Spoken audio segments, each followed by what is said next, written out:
Hello, everybody, and welcome to the Absolute Football Podcast, Absolutely EFL Show. Everything on here is dedicated to the Championship, League One, and League Two. And yes, for anybody that has been with me this whole journey this week, 3 times, you lucky sods. I'm only joking, by the way. But yes, my voice hasn't improved. I still sound a little bit between Sean Dyche and Tyson Fury.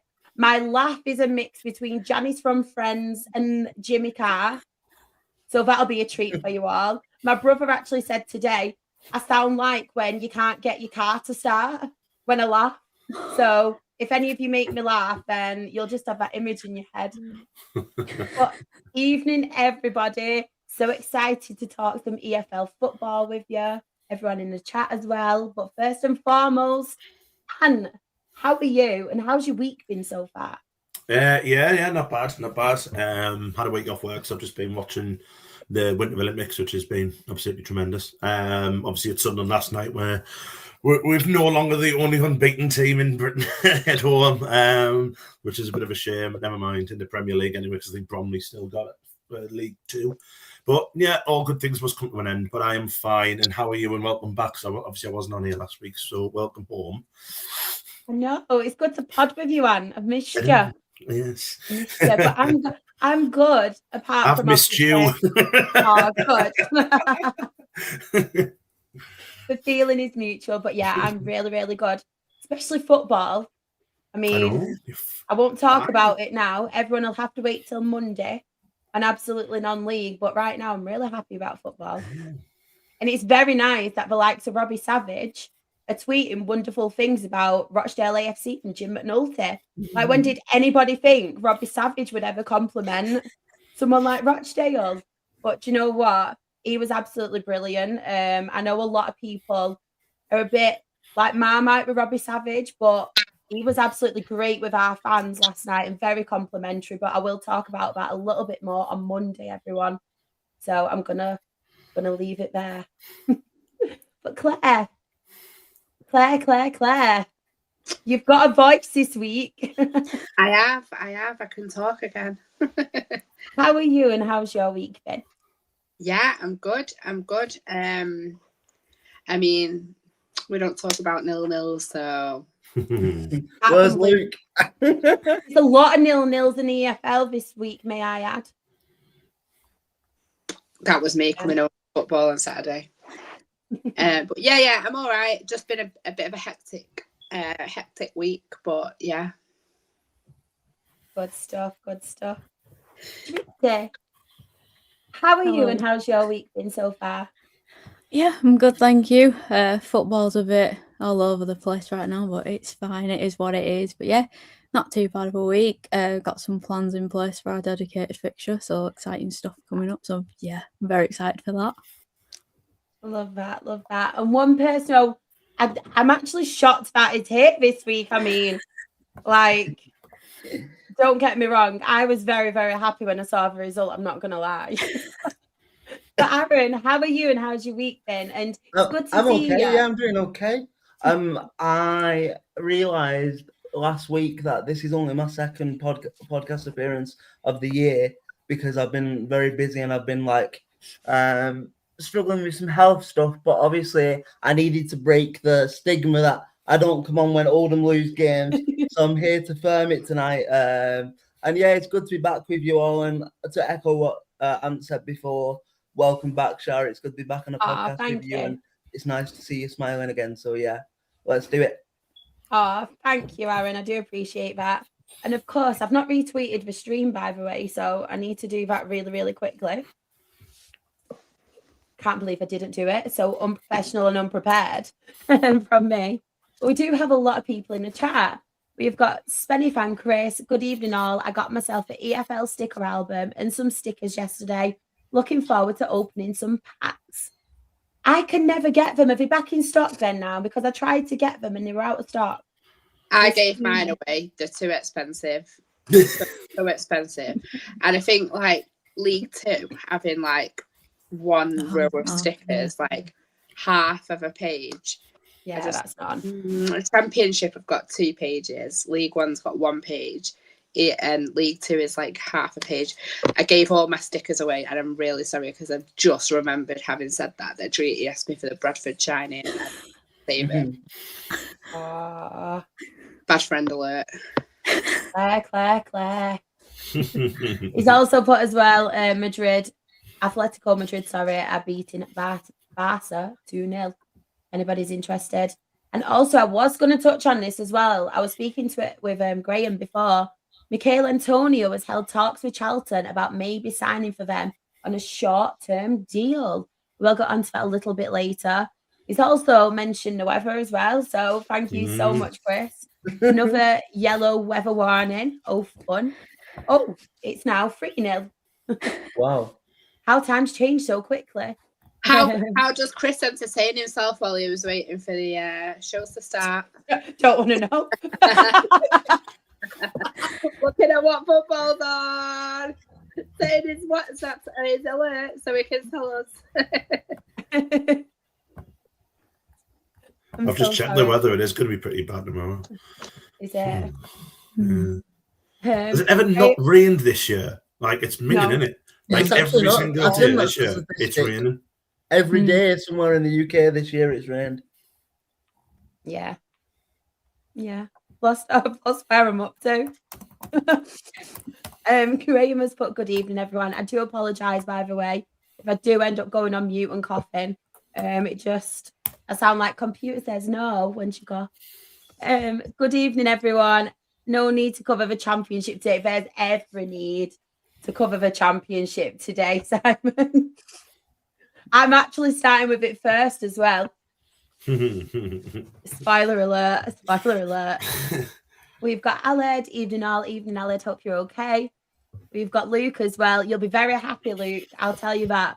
All right, everyone, on 0-0 patrol yet again. Make sure you present all your 0-0s to me. Sure we will. I'm sure we will. We've got Aled as well. Hadford Mill stuck in my head since Saturday. Really looking forward to tomorrow to get last Saturday out of my head. That was a difficult one on the voice, wasn't it, Char? Mill, I know. I was like, oh. I need a breather now. Chris has You sounded like a distressed sheep. I sound like that. All the time. The shotgun's coming towards me. Oh, that's just me on a daily basis.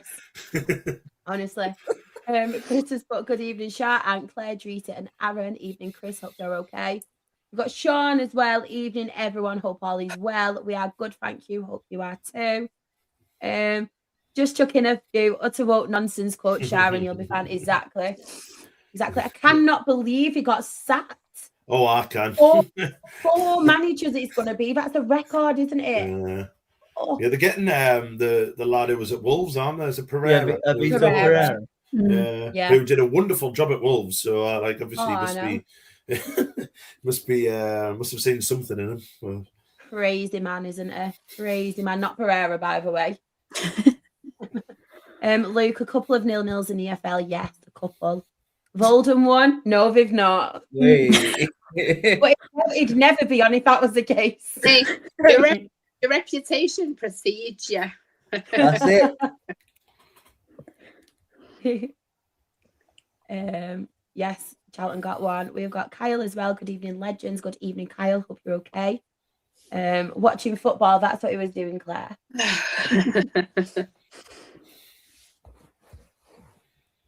Oh, we've got David. Hi, from Leicester, a Spurs supporter since 1960. I thought I would join in the discussion as we will be joining you next season. Wow. I know. Oh, not be joining me. I'm a Sunderland fan. It will be the craziest thing ever. I think that if that happens, and the thing is, it's really realistic that it could happen right now, isn't it? Depending on obviously who they get. On. But 100%. But then you see Forest not being able to beat Wolves at home, and then you're thinking maybe it's not on. Yeah. Yeah. I wonder whether a team's ever won like a major trophy, and then the season after they've been. Oh, I know Wigan did it with the FA Cup, but probably not a European trophy, right? No, I don't think so. I don't. Not that I remember anyway. It probably has, but We've got Shawnee as well. Guess who's happy that we conceded only 1 goal instead of 4? And also there'll be a match report from Tuesday. We're not covering Tuesday. Sorry, Sean, you're not allowed to send it in. Just Fuck the decided. Papa Johns. Yeah, it's all same. I'm joking. We don't need to discuss it. No. The only thing we want about Papa John is a pizza. So if you're going to send us a pizza, we're all for it. I've came with sass. Up the Forest, welcome to this chat. Yeah, exactly. Oh, I'd love loads of Forest fans in. We can all talk about how unhinged your owner is. Can't wait to travel to Spurs next season. Leicester play Southampton in the cup this weekend too. And we've also got David has put, yes, Norwich won the League Cup under Steve Bruce and got relegated the same so did season. Birmingham, didn't they? When Yes, Overferry they did. Martin scored, they got relegated that same year. I remember that Norwich. Well, I don't remember the Norwich one because I wasn't born, but it was a year before I was born, and it was against Sunderland in the final. And it was called the Milk Cup back in the day. Oh, nice. The Milk Cup. The Milk Cup. Oh, goal Atletico Madrid of 4-0 up. Thank What you, is Chris. going on there, is it? Arsenal Brentford 0-0 at half time as well. Oh, I need Brentford to score because me and my sister Amy are playing in a head-to-head FPL league against each other. She's captain Gabrielle and she's got David Raya, so I need Brentford to score. Well, David Raya just pulled off one of the best saves I've ever seen. He keeps on doing it somehow. Watch him get bonus points now. Yeah, it was unbelievable. Yeah, bloody hell. As well, David, I just want to point out, if you came here for knowledgeable football chat, you are in the wrong place. If you come here for a lot of fun, a lot of banter, you're more than welcome to join in. This is the place. And anybody else that is new, if you want knowledgeable answers to any questions, it's not the right pod. No. You might get 1 or 2 snippets. And that's after Easter.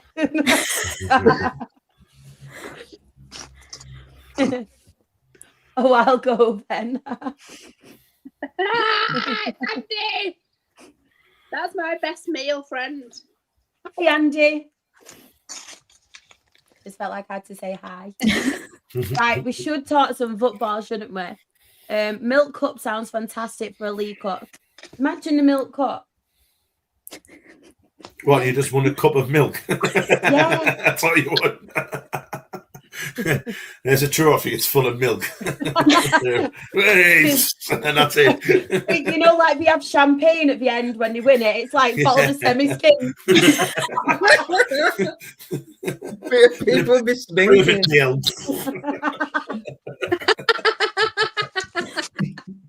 Long life.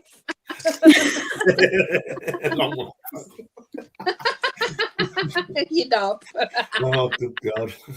This is exactly what I meant by you'll have a laugh. I think it's me. I'm a bad influence on everyone. Right, we do have to start somewhere.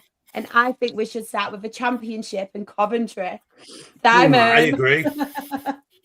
Oh, who wants to start with Cov? And Me? Yeah. I'm joking, you don't have to. No, I'm happy to talk about Coventry. We said this, didn't we? Who predicted it? Was it you? And was it me? I said it wouldn't surprise me if it happened like a Walsall last season. Yeah. I'm getting told, no, that's not going to happen. That's not going to happen. I was like, surely not. You what, sorry? I was like, surely not. Yeah, I've got to be honest. I'm not shocked in the slightest. I think they just got off to too good of a start. That's the problem. It's like it's impossible. We've said this quite often. It's impossible to maintain that over 40 odd games, a couple of cup games in between, midweeks, this, that, and the other, and that's what's happened. It has literally just come back to haunt them a little bit. And now, obviously, we said well a couple of weeks ago, didn't we, Claire? There's Ipswich now who have caught up. Barrow have overtaken them. Hull are there or thereabouts. There's so many teams who can overtake Coventry now, and it's made for a very, very exciting last couple of months of the season because you don't know what's going to happen. And I'll say this now: if Coventry don't get top 2, they will not go up the playoffs. Because you could just imagine being that far ahead, how gutted you're going to be if you don't make top 2. And I just don't how Frank Lampard's going to be able to get them players back up for the playoffs is beyond. It gives me what Walsall vibes from League Two a little bit last year. Well, that's what Ant was just saying. Yeah. Was that what you said? Yeah. I think you cut out. I didn't even hear it. Yeah. Basically in November, me and Shah kind of said there could be a Walsall issue. I think they were like 15 points clear or something. And we said there might be a Walsall, and I said I don't think they're playing. I think I said they were conceding too many goals. Yeah, they were having to score 3 goals just to beat teams and stuff. So, huge game that. Huge game on Monday night. Oh, Coventry. Coventry, yeah. Biggest game of the weekend. That's literally the biggest game of the weekend in the EFL. So to any other team and stuff like that. But yeah, that is tremendous. What a tremendous football game. But yeah, I mean, like I say, there's teams who have caught them. Borough's got them now. Ipswich were playing really well. Hull are playing well. I think there's another one. Is there another one up there as well? Let's have a look. Is there? I want to say there is another one. Let's have a look. Millwall, yes, Millwall. Yeah. Millwall. So he's got a huge job in his hands now. He's under massive pressure now, Lampard. And I don't know if Simon can agree with this or not, but I've always thought this about Frank Lampard's sides. He hasn't got plan B. Plan A has not worked. They've been found out. He's plan B.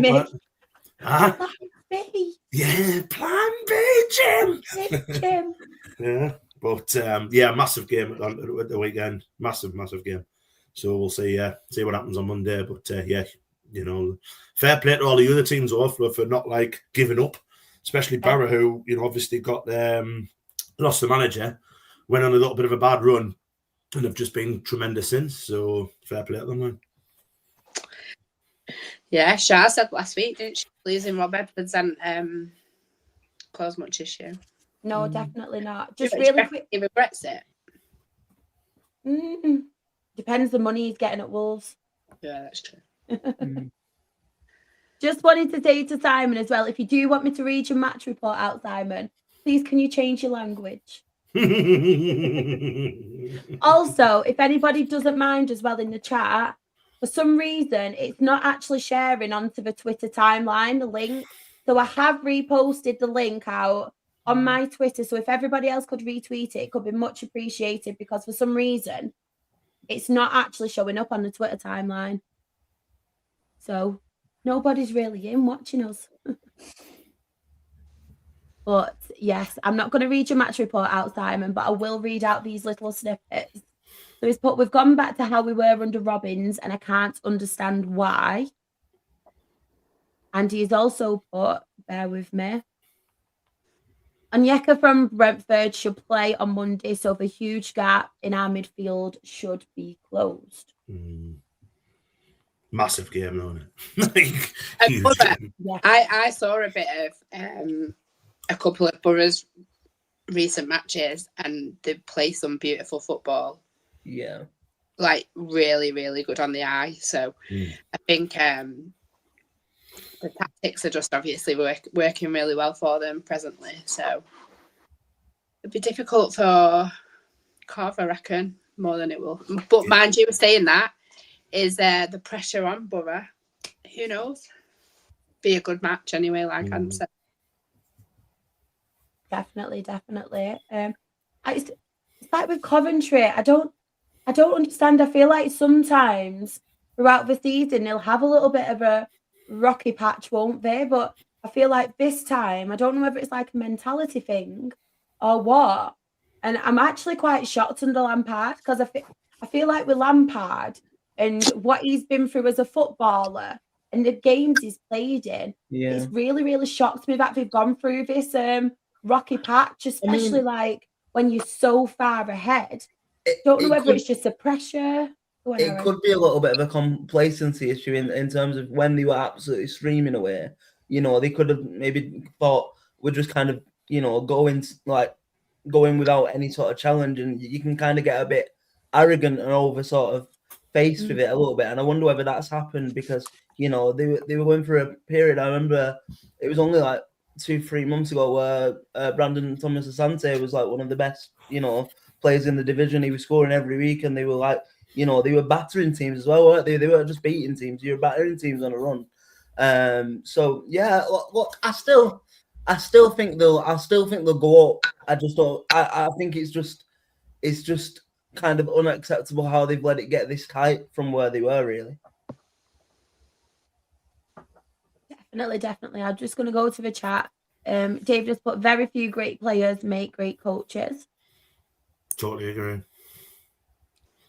Just going back to our previous conversation before, Graham has put, if you win the Indy 500 motor race in USA, you actually get given a pint of milk. There you go. Trendsetters. Imagine doing all of that for just a pint of milk. Yeah, and the Indy 500 is the one where you just go around in circles, isn't it? It's just like a ball. Getting all dizzy like that just to like win just some milk. You must be really short and not have any for your brew. Going back to the chat as well, sorry. By the way, I do want to say anything that we say, it isn't personal to anybody's team, so please don't get upset. But yes, Coventry fan Sky Blue Hub has put 15 games is a lot of football to play. He's also put, he's right there. It is. Yeah.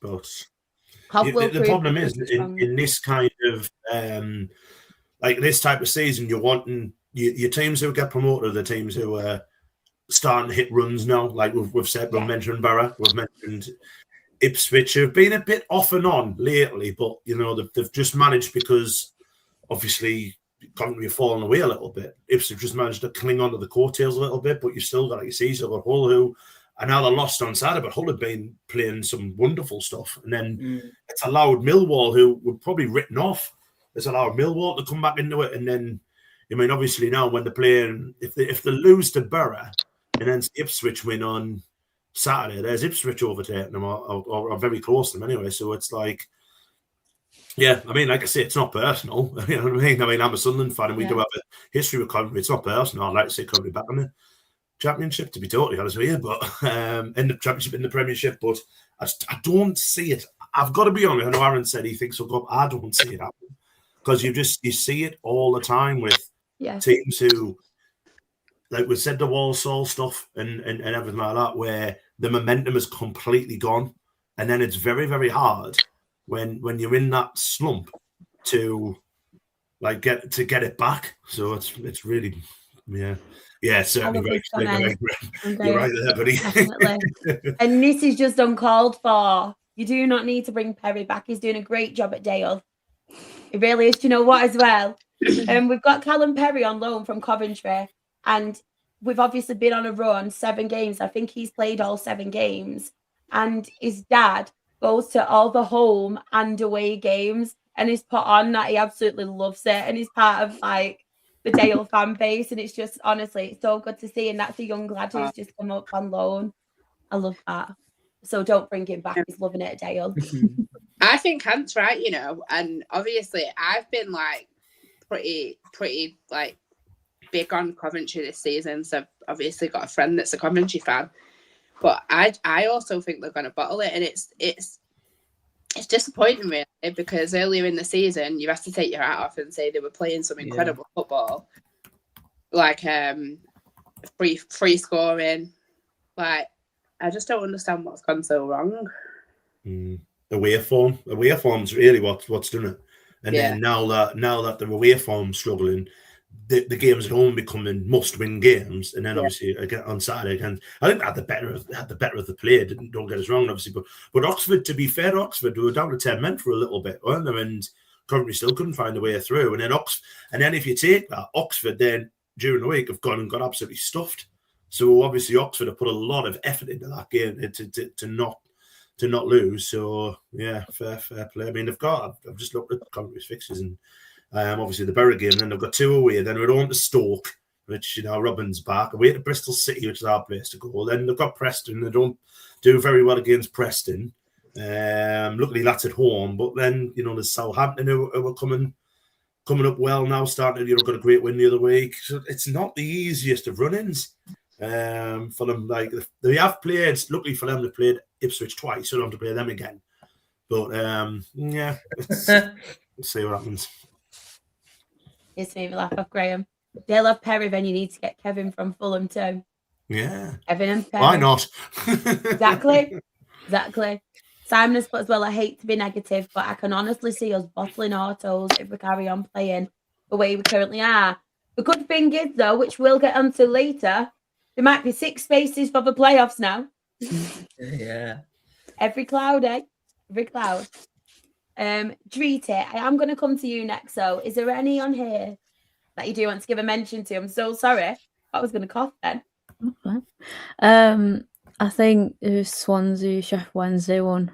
It's just such a shame to see what's happening with Chef Wednesday. Obviously, I've got not like a soft spot, but kind of like I really want them to do well, and to see them like this, it's just such a shame. And you want them to hopefully get out of this on the other side a lot better, and then hopefully progress back up the leagues. But it's such a shame to see a club like that in this sort of position. But I've got to give credit to Swansea. That was a very, very good win for them, and points on the board for them. And I think we're talking about obviously the Championship. I feel like every league this season, there's no front runner of walking away with the league. It's just it's anyone's game, and if you slip up, people mid-table could easily get into playoffs, and vice versa. If you slip up in playoffs, you could easily finish mid-table. So I think every league is very, very open this season. Definitely agree with that, definitely. And yeah, it's so sad, Sheffield Wednesday situation. I know we talk about it a lot on here, don't we? But it's just every single game now. It's just, I feel like we just think, get this season over with, hopefully get everything sorted off the pitch as well, which is obviously massive. But yeah, it's just awful to see, isn't it, with Sheffield Wednesday? Aaron, I'm going to come to you next. Hello. Any on here? Yeah, the obviously I've got a bit of a new football heritage idea of seeing Millwall in the Prem. I think that is it just screams football heritage, that to me. And I hope they seem to be absolutely flying at the minute. And in terms of new people coming into the Premiership from the Championship, you get your Burnleys, you get your Southamptons, you get your Leicesters every season. It'd be nice to see somebody a bit different break through, So I hope they can follow that through. But on the other side of the scale, I'm really, really concerned a little bit about Blackburn at this point, because I know the level on points with the team above them, but I know reputation doesn't get you results, but Blackburn Rovers are a massive, massive football club. They shouldn't be anywhere near League One, in my opinion. And I find it really interesting. Obviously, we'll have to see if it follows through, but they're in that position. And if the rumours and the speculation about Mr. Robbie Savage potentially going over there to take that job on, because obviously he talked about it, didn't he, in the week? I think that is, again, it's a massive risk, isn't it? Because he did so well for the first half of the season with Forest Green, and then they've kind of just fallen off a cliff in the last maybe 4 to 5 weeks. But also, I don't think there's probably a bigger jump in football at the moment than the National League to the Championship, potentially League One, is there? So I think that's something to keep an eye on, and they're the two results for me that are really sticking out at the minute. Just gonna I think this is for Millwall. Listen. Funny. I'm just going to really quickly get to the chat. And then I am going to come to you, Claire, after that. Graham has put in his match report. So QPR at home, not the most entertaining game for a neutral. So we'll keep it short as we don't talk 0-0s, apart from if you're Luke. We could have won it first half. Could have lost it, last 20 minutes, draw a fair result and another clean sheet. That's what Graham's put.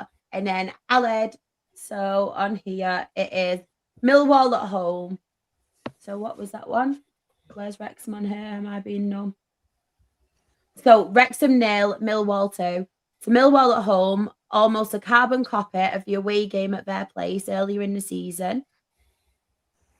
Not much to separate both sides in both games in ability, apart from we were more clinical at theirs, but they were more clinical at ours. They are a very solid defensive side and deserved the win. And then he's also put, while 1-0 up, Smith had 2 clear-cut chances to get us 2-1 up, but scuffed both. Their first came from an own goal from Cleworth, but their second was a worldie. Wouldn't want to meet them in the playoffs. And then he said to Graham as well, Smith had one job, get his 2 attempts on target. If he did, their goalkeeper had no chance to save them. And then he's put, it was so frustrating.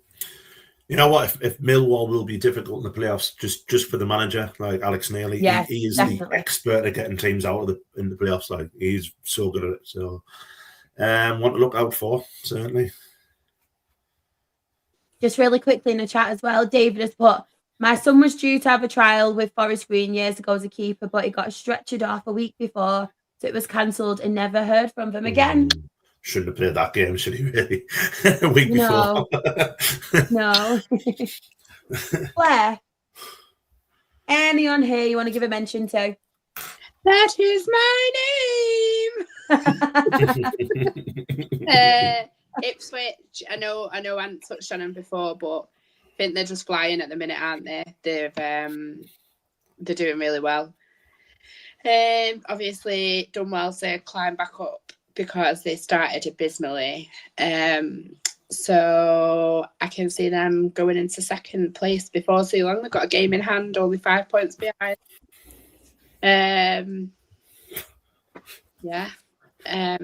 Terrible form from Coventry. And yeah. This comment made me laugh. Millwall go up, I might have to quit the pod. Well, Oldham went up last season, Graham, and I didn't quit the pod. I'm on with Baron. So, and to be fair, if Millwall went up, then you wouldn't have to talk about them on a Thursday. You'd have to wait on a Tuesday. Just exactly. You have to quit this pod. Exactly. We went up last year. I'm still here. Exactly. I've been down through relegations as well, me. Still here. One team I did really want to touch on as well, because I know I had them to do pretty good this season. They've been struggling as of late. I know they're still in the bottom half of the table, but Norwich are actually putting together some really good results, aren't they? I know they beat Blackburn 2-0, but I think did they win midweek as well, if I'm right? Oh, yeah, they absolutely hammered Oxford, yeah. Yes, they did. They did. So, yeah, very, very good couple of wins for Norwich, because they were struggling, weren't they? Really struggling at one point. They've got Philippe Clement, haven't they, for former Rangers manager. He's done a really, really good job there, to be fair to him. Starting to play well. This made me laugh from David. But watching Spurs podcast and then coming on here, I'm not used to seeing so many people smiling. But to be fair, Dree's team could be like bottom of any league possible and she'd still be smiling. You know what I mean? You can run over a cat and she'd find some positive. No, it's all right. It was old.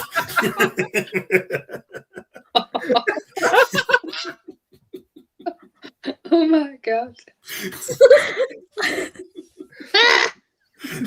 You started coughing fit. Such a positive person. She's not a cat killer, though. Can we just add she's not a cat killer, and she also wouldn't smile if you told her your cat died. Just wanted to clarify. If I'm on my deathbed, Drew, will you come and see us just to give us some positive vibes before I go to meet me mate? And just come and smile. That'll do me. It's all right now. Thanks. That'll do. I'm off. Chris has put Jesus. They never help us, Chris. Jesus will never help us. If I walk into church, go up in flames. But you would on the church. Probably both. Especially if I do my sheep impression, what I did before. Yeah. The power of Christ compels you.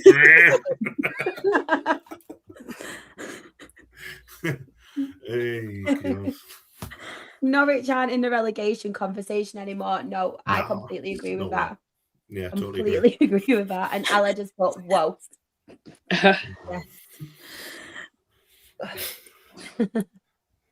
Norwich have looked good since the new manager came in. Ex-Coventry player as well. I never knew that. There we go. No. That's like his name, Philippe Clement. It's lovely. See, if it was English, it wouldn't be right. It would be Philip Clement. Yeah. Sounds like a failed door-to-door salesman.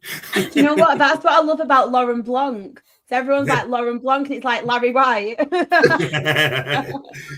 you remember in the 90s? Do you remember Newcastle had a winger called David Ginola? Yeah. And he was from France, right? And then, but when he came up here, he was like, when he was in Newcastle, he was like, oh, they'll all call him David Ginola. Then he went to Spurs, and then it was David Ginola. Like, what? It's David Ginola? Like Thierry Henry, innit? Terry Henry. Terry Henry. Terry Henry. Oh, David has put, do any of you follow a European team regarding results and players? My second team has always been Deportivo La Coruña because of their style of football. So anyone Sergio Ramos plays for, I follow European. I'm a big fan.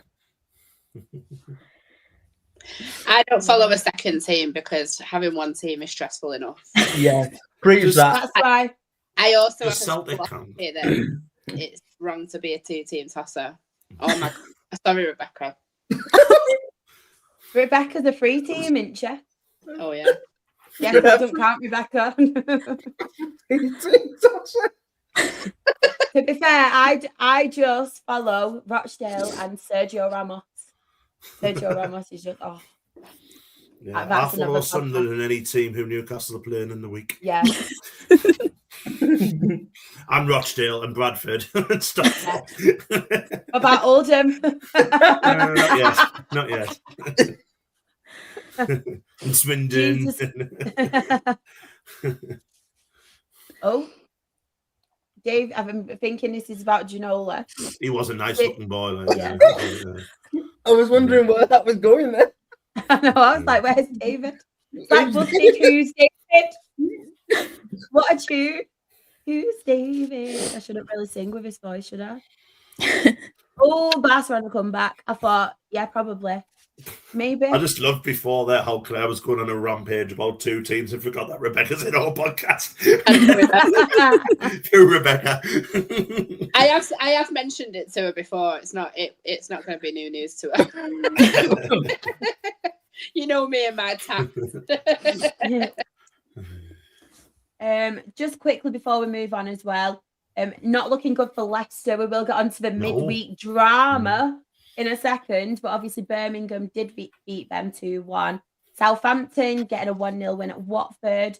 And one team I did want to talk about, but I forgot. Where are they? Preston. Preston are having a good season, aren't they? Yeah, they are. Yeah, they are. Doing very well going around for business. I know, obviously, Portsmouth aren't in the best form. They are struggling, but very, very good from Preston. And another one I did want to mention is obviously Bristol City beating Hull City 3-2 away from home. Massive result for Bristol City. And in a match of the squirrel. I feel like they really missed an opportunity because they were singing City, what's the score? City, what's the score? And they should have been singing Squirrel, what's the score? Surely. Love that. That was funny about watching them videos and you kept putting the coat on and it kept getting past them. I was so invested. I hope it turns up at another football ground like Squirrel on tour.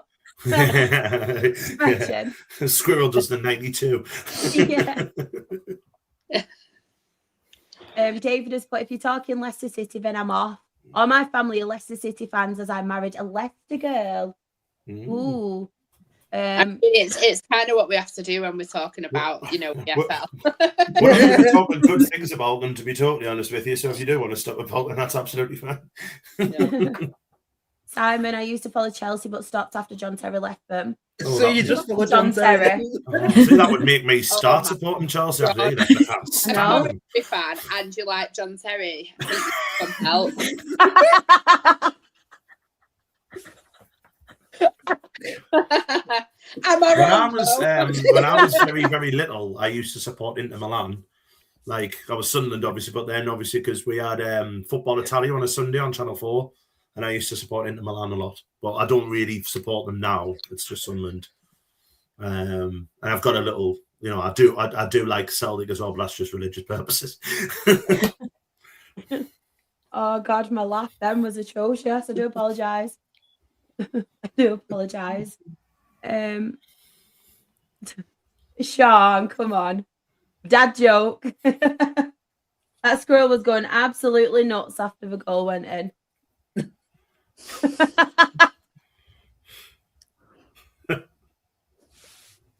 My chest is hurting me.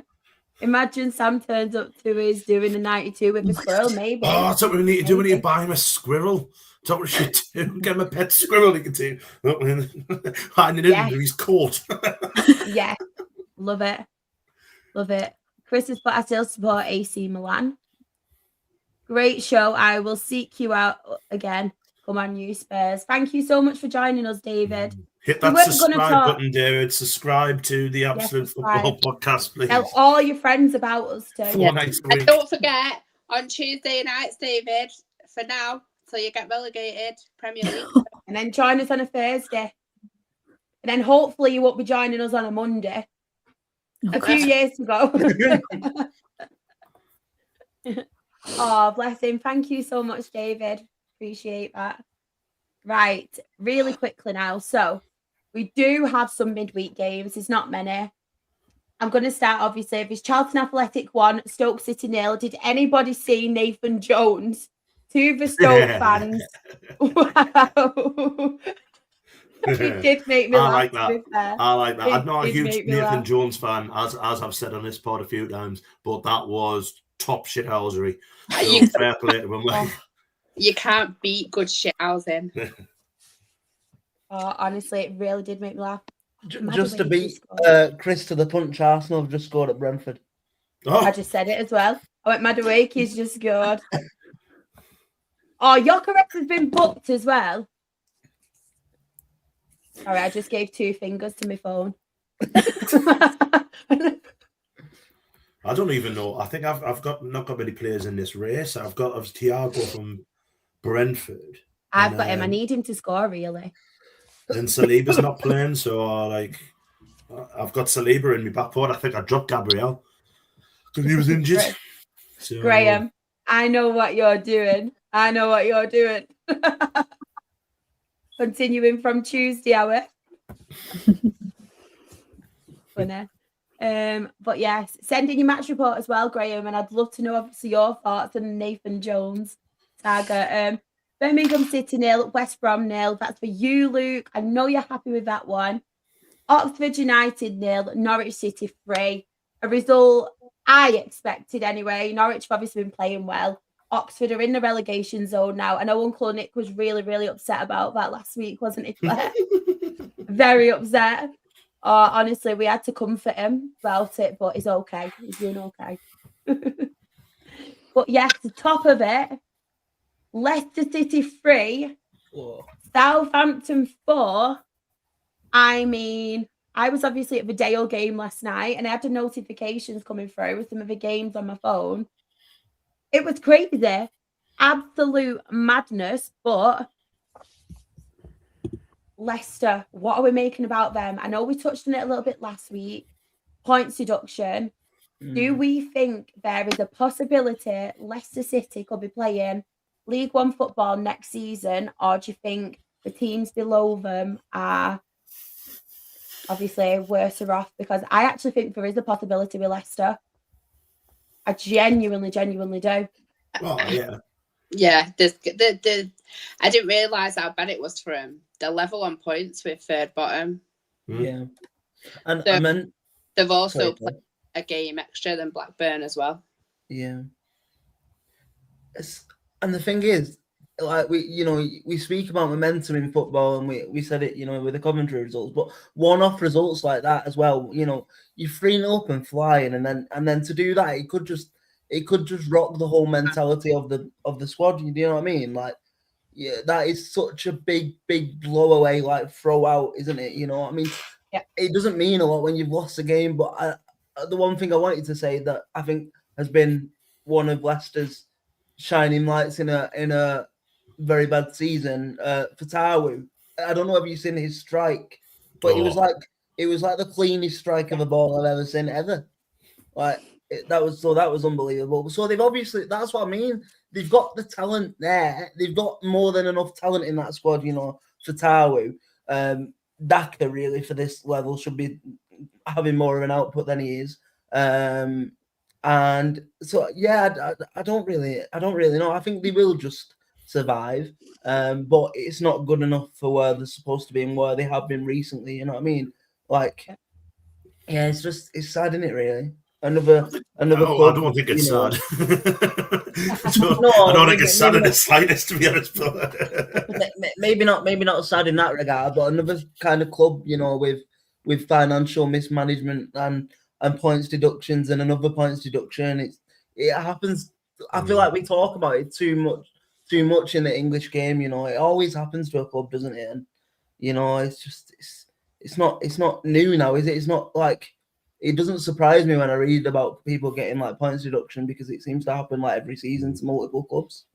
Yeah, apparently the owner, their business is like proper tanked as well. So like they own like duty free in airports and stuff, and apparently in like Thailand, where they're from, all the business is like pretty much near the end of its shelf life. So there's no money, which is what. I do think they've got, with like Fatawu in, like was I mentioned before, and he's a top quality footballer. He'll be playing Premier League next year. Never mind Championship or League One. He'll be playing Premier League. Like, he's a wonderful player. I just think they've just got enough to stay up. But I mean, like, you can't throw. Imagine that, you're 3-0 up. I mean, 28 minutes, 29 minutes or something. Yeah. And there was still half an hour left when I think it was Ross Stewart, didn't he, who got the first goal. Still half an hour left. Then they managed to throw that away. I mean, that is not good enough, like, to be fair. I mean, Southampton scored some nice goals, don't get us wrong, but you know what I thought was really strange about it as well on the highlights is, like, when the fourth goal went in, there wasn't much protest from the Leicester fans. I didn't hear many boos. I didn't hear like many. It's almost like they were like resigned to the fact that this is where they are, they're struggling, and they kind of almost expected the claps to come on a little bit. It was weird. Yeah, it's a tough one, because obviously we've seen obviously not that long ago, they obviously won the Premier League, haven't they? They've won obviously the trophies. Enzo Maresca then got them promoted, didn't he? Leicester. And then I know a couple of people last week mentioned about obviously the chairman and the owners now, and saying since obviously the loss of his dad, it just seems to have gone downhill, the football club. It was such a tragedy, wasn't it? So I do kind of understand if obviously his heart's not in it from that perspective, but it needs to obviously sell up then, or do something, doesn't it? Because it's been a while ago, hasn't it, since that tragedy obviously happened? Was it when they were in the Premier League, wasn't it? Before they got relegated and then went back up. It must be a good few years now that's happened, but surely for him, if obviously they are struggling that much, it has to sell or do something soon, especially if it is true where it's just not in it anymore and it's not his like main priority of a football club. I'm confused. Nice try, Luke. I'm really confused. I think he's tried to like you know, when people go like, I'd really hate to be like somebody. Like, I think that's what he's tried in it, but it's not obviously not worked. So I'm not being fit for once. Mr. Luke, come on, boy. I know you're only young, but come off it. As I'd say, away, man. Right, I'm just going to really quickly read Graham's match report. Away, just bear with me. So yes, Stoke at home fully deserved the win. Had for much better chances and could have been 3-0 up in the first 20 minutes. Great goal to win it. Proper route one. Nathan Jones stuff, but a great finish from TC. And he's also put massive win with the other results going our way too. 7 clear of 22nd now, so a great platform to build on now. 3rd clean sheet in a row too. Massive game next Tuesday versus Portsmouth at the Valley. And he's also put Stoke very poor, though they have dropped off quicker than sharded at Barnet. I know. I know. Oh, honestly. Funny. And he's also put, and I will say, if you are going to give Nathan Jones stick, you best hope your team wins because he will always give it back. He's our shit house and loves the club, so I am here for it. Love that, Graham. Love that. It was good, Graham's, like. Yeah, it really made me laugh. I saw the video come up on my Twitter and I was just laughing. As soon as I saw it, the video straight away, I was like, Nathan Jones, that's got to be him. Graham's also put, I think Sheffield Wednesday, obviously, and Oxford are gone. It's one from about 5 for the final relegation places. Yeah, I agree with that. Yeah. We've got Oxford on Sunday in the FA Cup. So good luck, Oxford. I don't really know what the FA Cup is, to be honest. Yeah. That boring cup competition. Mind you, I think we'll rest a lot of players because we looked tired last night. So I think a few rest. I think they'll rest a few as well. So obviously they want to be staying up. So see what happens. Definitely. So yes, the championship table. Look away, Simon. Look away, Coventry fans. Top of the table, we have Middlesbrough on 61 points. Coventry City a second on 59 points. Ipswich Town a third on 54 points. Hull City a fourth on 54 points. Millwall a fifth on 53 points. Wrexham have that final playoff spot for the time being. On 47 points. And then in the relegation zone, 22nd, we have Blackburn Rovers on 32 points. Oxford United are 23rd on 28 points. And Sheffield Wednesday. Oh, sorry. A bottom. That wasn't any Sheffield Wednesday fans, by the way. It's Brentford have scored. I'm hoping. Is it Thiago by any chance? No. Probably not. Doesn't matter. But Sheffield Wednesday are bottom on -7 points. And really quickly, I do want to mention what we were talking about a little bit before. They want to extend the playoffs in the championship now to 6 spots. What do we all make of it? Because I'm fuming at this fact because I want 3 up, 3 down first before this happens. I think we need to concentrate on that one first. And it's really doing me head in. But I'm not going to answer this one. I'm going to let all you answer it. So, Aaron, I'm going to come to you first. What do you make of it? Do you think 6 playoff spots is the right decision or keep it as it is? I've always said outside of the Premier League, I think the Championship is the most competitive, division there is in England in any of like the pyramid structures. And it's like, I don't know. I have a obviously very, very recent positive bias against the playoff structure. So, I think it's great, and the more teams that can kind of, experience that or get the chance to experience that, I think it's good. However, I do think there is, like you just said, a wider sort of hypocritical point here. The fact that, I think it's happened because, the money in the Championship and the money to go in the Premier League, we all know is, obscene and the finances that come with that. However, we talk about, competitive leagues. You quite rightly just said, look at the National League, look at how that is run. It is so wrong that that's not getting looked at, but this is. I don't really understand how that is fair. But my opinion on the playoffs is I think they are a great spectacle to watch as a neutral. I'm happy it all went through, but I didn't enjoy it for the heart rate when I had to go for it. But as a neutral, they're great to watch. So if it brings more, drama and entertainment on football for the neutrals, and I don't think it's a bad thing, but I think they should prioritise the leagues that need, more fair. I don't know how to put it, but basically prioritise the leagues that need a better structure, like the National League first. That's what I'm trying to say. Yeah, I get that. And I'm going to come to you next. What are your thoughts on this? I think if it's not broken, don't fix it. Yeah. Regarding the playoffs, I think it should just be 4 teams. Otherwise, what's next? Is it going to be the top 10? You know what I mean? You imagine like a season where you're like, I hope we finished 8th. They're in the playoffs, but a team who finishes 8th are going to be a mile away from finishing. From the team that finishes 3rd, you would imagine anyway.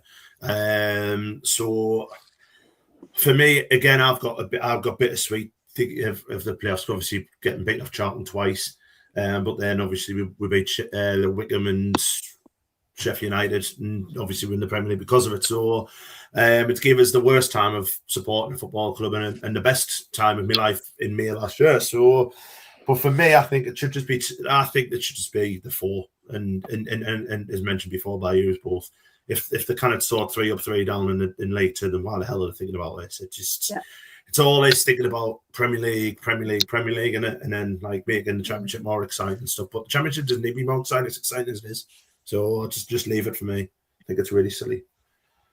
Claire and Treaty, I obviously want to know your thoughts, because at the moment they're bringing it into the Championship first, and then they said they're going to obviously introduce it then to League 1 and League 2 throughout the next couple of years. Is it something you're both for? Is it something you're against? Are you not really bothered? Claire, I will come to you first on your thoughts. I just think it's a massive pile of shite, to be honest. I think at the end of the day, it's all about money. And like I think the thing about the playoffs is the 4 best teams that don't get automatic promotion are meant to then have their chance at promotion. I just think, obviously, if a team finishes 8th, I'm sorry, but they shouldn't get promoted. Mm-hmm. Like, that shouldn't be a possibility. And like the 4, you've got obviously the semi, and then you've got the final. And they say, don't they? And I've seen arguments on social media about scrapping playoffs completely. That's a pile of shit as well, because if we're being honest about it, the Championship playoff finals, the biggest, the most expensive game in football or something in it. Yeah, it is. Yeah. I just think a lot of the time, the people that make the decisions like this make it from their ivory tower, and they don't really see the consequence of it. And it literally is just about money, where obviously they've probably looked further down the pyramid and seen actually it's something that's already in like National League North, National League South, National League. But I was a fan of a team that was in the non-league pyramid when that came in, and that was not a popular decision at that point either. Mm-hmm. So I think that it's one of them where people will have their opinions about it, but then they'll just forget about it quite quickly. Do you know what I mean? But I don't agree with it. And like I say, it's just about money. It's not about anything else. And I stand by the fact I don't think it's fair that a team that finished 8th could go up. Graham has just actually said the same there. But a team that wins the Championship struggles massively in the Premier League. A team finishing 8th and going up would get ruined. Yeah, I totally agree with that. Treaty, any thoughts on it? No, I agree with what everyone else is saying. I think it's like, it don't make sense. Like, there is a big gap between the Premier League and Championship, and like Claire said, if a team finishing 8th, if they get promoted, they ain't got that much of a shot in the Premier League because the gap is so big. And I feel like the playoffs are just so, like, they're so exciting. Like Aaron said, for a neutral, I've been on both sides of the playoffs. We won against Northampton. Sorry, Sean. One of the best days of my life, that was. But then sorry. But then lost to Millwall on the way to the Championship. So I have bittersweet moments for that. But I think you just got to keep it as it is. It don't need changing. There's no point. It's like, if you miss out the playoffs, it's because you're not good enough. That's it. Move on, Yeah. go on to next season, try again. That's it. You shouldn't have the opportunity. If you're not good enough to get into top 6, you shouldn't have that opportunity at all. That's the thing I think of. I completely agree. Honestly, completely agree with all of that. Just quickly in the chat as well, Graham has put any decision to extend the playoff teams purely financial. Financial.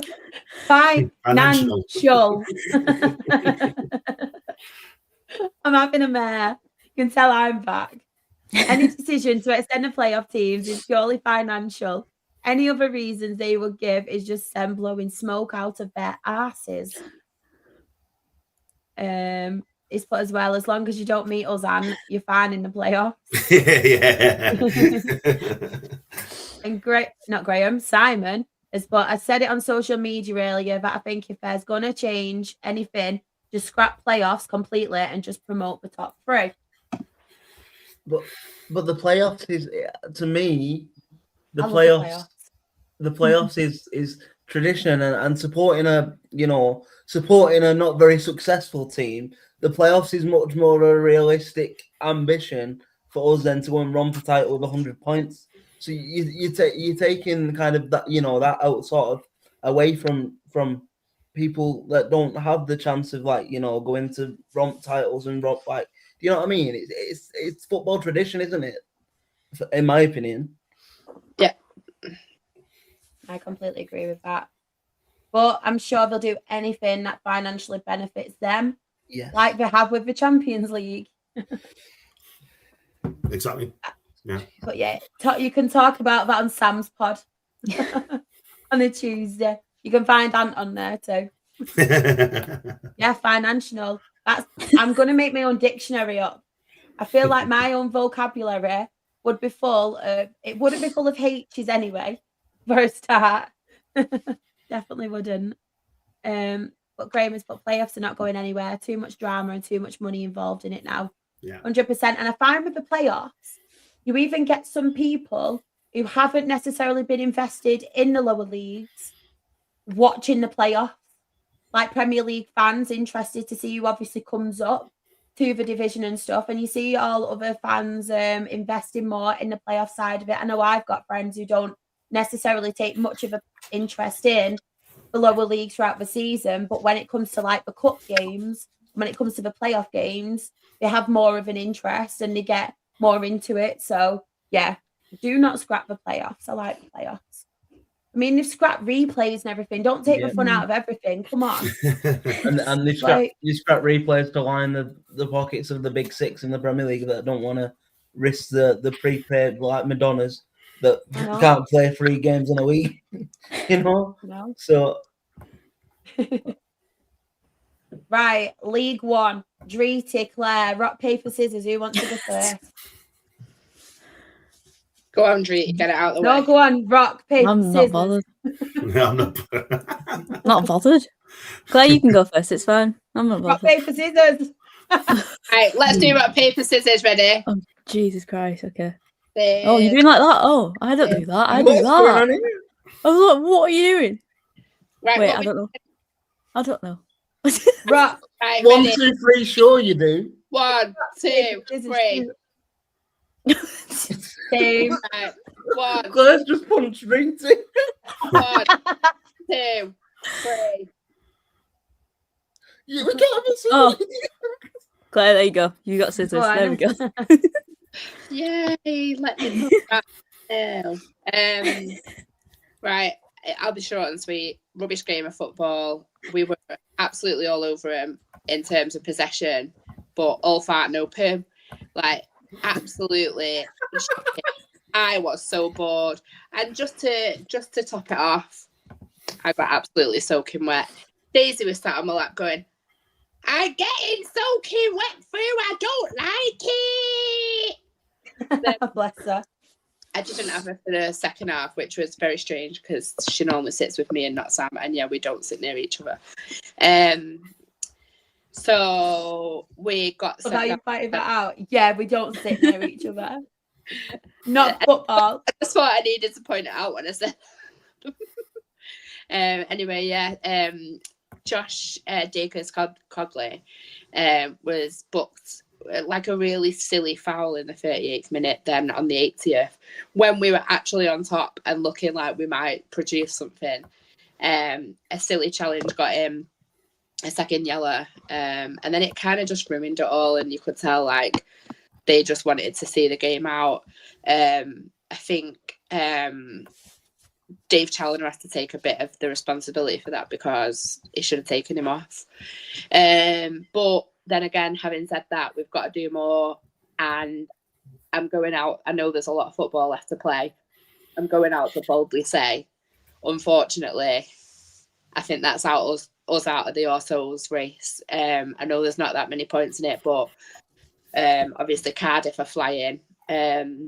Lincoln are absolutely flying, but they're playing some outstanding football. So I think that's us paid for now. I do, though, however, think that Leyton Orient are terrible cheats, and I mean properly cheat. Like the goalkeeper going down in the 60th minute for cramp when we've had one shot on target. Do you know what I mean? Like, get a grip of yourself, you absolute arsewipe. But yeah, other than that, nothing much to say. The highlight of the game was the dragon dance in the courtyard before the match started. Oh, that sounds interesting. Yeah. Was that like some sort of fever dream? I'll send you a picture in a bit, Shah. They put the dragon head on Daisy. She absolutely loved it. I wish I came now. Yeah. That's it. Shit. The end. We had 19 shots, by the way. We just only had 2 on target. Sorry. Rita. Hello. She didn't want to do it. Hello. Yeah, this is fun, isn't it? The last time I was on as well, I was talking about a defeat, so that's fine. I'm sure we're used to this by now. No, honestly, it is fine. Against a team that's got blooming Championship and Premier League quality players, I'm okay with it. I don't mind. I think if you told me beforehand it'd be 2-1, I'd be fine with it, just because Luton are ridiculous. Honestly, if you look at their squad, it's actually mental. Like Casey Palmer, my word, like he was running it on Saturday. He was running that game. But yeah, we did start well, to be fair. I know a few Luton fans were speaking to them during the game and before it as well, and even after, and they said that we did play well, but no, not yet. We weren't falling off yet. No, I'm getting to that. Hang on. Yeah, we started bright, to be fair, and we matched them pretty well, to say that they have a lot of players of very, very good quality, and the signings they've made is ridiculous this season, and you can tell they really want to go for it now, by how they played and who they're playing and stuff like that. Stephen Humphreys with the goal, which he does massively deserve, because he's been needing a goal the past couple of weeks and finally got it in the 96th, 97th minute, which is probably one of my favourite times now after what happened last season, 96. So I don't mind that.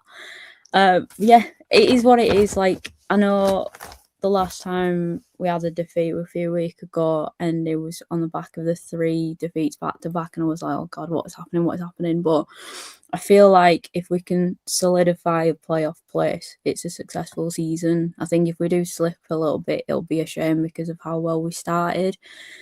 But the new signings that we've brought in, Ethan Wheatley, obviously from Man United, there was a lot of speculation about him. Apparently there was rumours that Cardiff were going to sign him before him, but we got in there and got him. He looked really good, to be fair.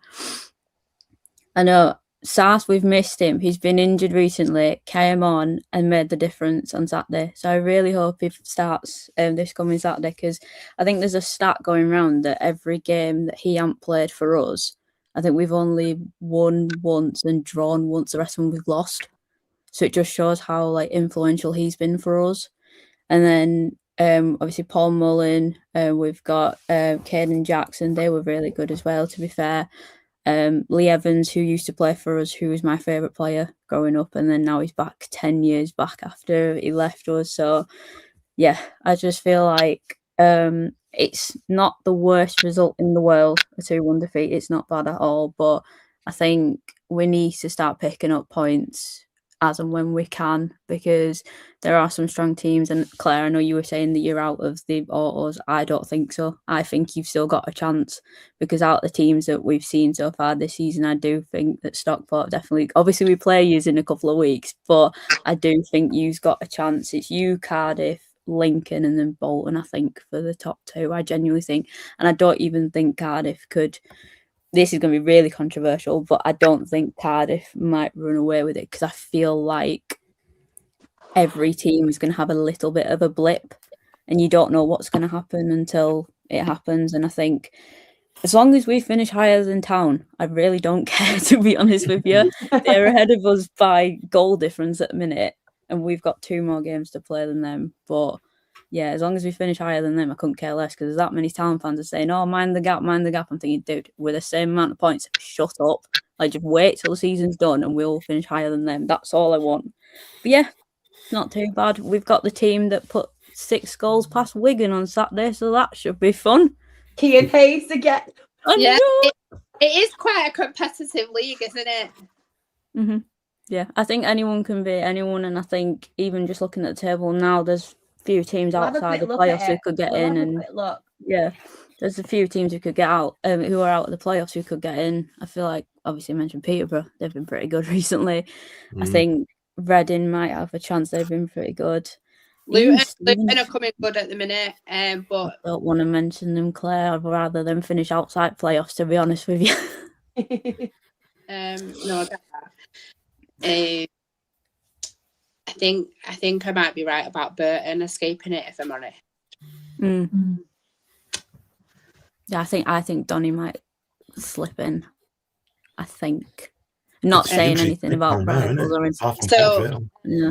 Just to context Andy's previous comment for you, Dreety. Yes. Andy is part of the county podcast, the Scarf Bagara War. The Scarf My Father War. I can't remember the name of it, Andy. I'm so sorry. It's just like getting in my head now, trying to think of it. But basically, they very recently held a night with stars. Okay. So it like Andy has like bets with everyone about all sorts of different things, but just to be quite clear, it's not about money or anything. They just have like a friendly little yeah. I'm sure it's Scarf Bagara War. Someone. I just want to really quickly talk about. I know, obviously, said you have them at weekend, Rita, but Peterborough. I mean, wow! I was just looking in the table, and Aaron, you actually predicted Peterborough for the playoffs, didn't you? They have gone on some run, haven't they, since change manager? If they were gonna replace anyone, I prefer it not to be Reese's Chickens, to be honest. But I think chickens. I think Bradford don't need to sweat it just yet, because they've still got obviously the 2 games in hand, I think, which is going to be important. But I mean, there's a win and then there's a statement wins. I mean, obviously we all we know what's happened to Wigan in the last couple of weeks and Ryan Lowe, and it's kind of, I don't think you're ever going to survive when you're in the situation you are in, and when something like that happens, it's kind of writing on the wall. Like, that is such a statement win. And I think we, at the start of this season, we talked a lot about Peterborough and the recruitment and the managers and Darren McAntony, but I think they might have left it just a little bit too late for a playoff push, unfortunately, for my prediction. But considering where they are now, so where they were 3-4 months ago, it's like a completely different team, isn't it? Fuck off, Pet by the Chickens. Awful. That's almost as worse as Mould by the Tigers. That makes, every time somebody says that makes me want to be sick. That's the worst bit about that is they do that as well. Ooh. Yeah, man. Reckon he'll do it tomorrow on telly against Chelsea? You've got him in the cup, haven't they? Rosinia's going back. Well, is it at Hull or is it at Chelsea, actually? I'll find out Going to for you. annoy me now, I know this. So, I only looked before as well. That's how bad my memory is. Can we talk, just while you're looking at Hull. can we talk about how well Wickham are doing as well since they've had Yeah, a of change? course. Because obviously they probably bit last season as well, didn't they? But I think that they've just started doing really well. The form's great. And when you look at, obviously, pre and post manager change, it's made a big difference, and they too are really on the edge of the playoffs. Oh, Graham explained to me the other day what a Desmond was. Yeah, I've never Really? heard of that in my entire life. I thought you meant something had gone on in one of the games then or something. A Desmond's 2-2 and a double Desi is 4-4. But what relevance has that got to do with any of them Desmond numbers? 2-2. Desmond 2-2. Desmond is 2-2. Who's Desmond 2? Oh, Christ. Google him.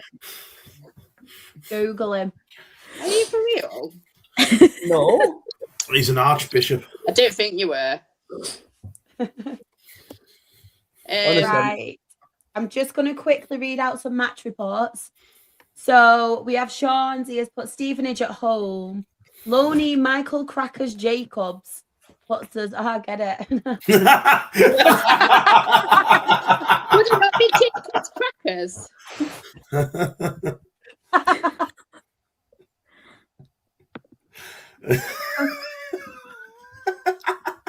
Do you know when you're reading it and then the penny drops, that little light bulb and ping. Right, let's start again. I'm going to end up laughing. Stevenage at home. Loney Michael Crackers Jacobs puts us 1-0 up in the 27th minute before Jamie Reid equalised in the 37th minute, and then Tom Eaves put us back in front in half-time. In front at half-time. In half-time injury time. It just didn't process then. 90th minute, a certain Northampton legend put the nail in the coffin to secure all 3 points and move us out of the relegation zone. Good win, Sean. Very good win. And yeah, it made me laugh back because I actually got it eventually. Quickly in the chat, we've got, and then bless Claire, our game finished 0-0 on Friday, and she texts me all proud. Desmond, couldn't love him more. Desmond 0-0. Change his name. Fuck off. Right. When Sam was explaining it to me the other day, I just thought it meant a draw. Did you text Graham saying it is Desmond? Yeah.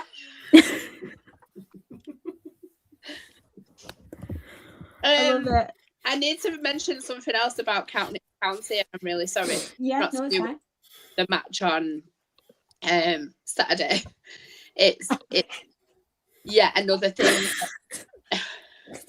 I love Graham when he gets sassy. I love it. It's my favourite. Sorry, Claire. No, it's fine. It's I'm fucking God's sake. I'm very sorry. It's again nothing to do with actual match. Something else phenomenal that our owner is doing. What a man! Honestly, I feel like I gush about what a great owner we've got all the time. But basically, we acquired a piece of land in Cheadle Hulme to develop a training complex. So last week it was announced that we're buying Stockport Sports Village off the council, and that's going to be like our training facility. There's going to be grassroots football there. It's going to be like an education centre. And then today it's come out the piece of land we've acquired. Obviously, we don't need it for a training facility anymore. So Mark sat there and gone, what can we do with this piece of land? And he's spoken to Stonebound, which is a development partner of new build houses. And basically, Stockport County are putting in a planning application to build 126 homes, which they want to earmark to be genuinely affordable homes, aimed at like first-time buyers, families, and like key workers. So it's going to be a mix of 2, 3, and 4 bed houses. But basically, like, you sit back and you think, do you know what? Like, and you shouldn't make comparisons, but at the moment in time we're talking, like, arguably the biggest club in the world is covered by a cloud because their owner has made some absolutely ridiculous comments. And then you've got our little club 10 miles down the road that's actually like doing some incredible things for the local community. Like, affordable housing is so important right now because obviously there's a shortage of houses or whatever, but maybe there's more to it. But it just, like, not just this affordable housing thing, but they've said the profits that are made from this housing initiative are going to be pumped back into the football education that, like, that setup that he's running. So it's going to benefit the community all over again. And I just think, you know what? How many owners would think that? They'd think, oh, let me sell it and get a few quid. Exactly. But no. No, I love that. That's so good. Honestly, that's so good. Really quickly as well, Claire, I think this is for your benefit. Archbishop blocked. This as well, Graham, has put Orient getting relegated after losing the playoff final last year would be hilarious. They are struggling, aren't they, Leighton Orient? Yeah. I think we mentioned last season, didn't they have quite a lot of loan players, Leighton Orient? And we actually said it'd be interesting to see how they do this season, with obviously them not being able to retain them. So yeah, is one thing I was intrigued to say. Proper owner, that full credit to him. Drita, I'm going to come to you again. Any on here that you want to give credit to, or any you want to laugh at? I know what ones she wants to laugh at. Go on then. Which one? Laugh at Which one? Which one? I'm not a laughing person. If Town lost, then it'd be different. Well, that's a different story. No, the Bolton Barnsley one. That really surprised me. That blooming Bolton are flying at minute, and it's scaring me because they're a pretty good team. We've still got to play them again this season, but yeah, what a game that was. I thought maybe Barnsley might be able to nick it, but I think I've seen some Barnsley fans say it as well that they might not get playoffs. But I just feel like a lot of teams could try it this season, and they're one of the teams that I've always liked the look of. They've got some good signings. Former players of ours, that's why I kind of keep an eye on them. Scott Banks, who used to play for us, he's a very good winger. I wouldn't be surprised if he gets a good loan move next season because he's on loan.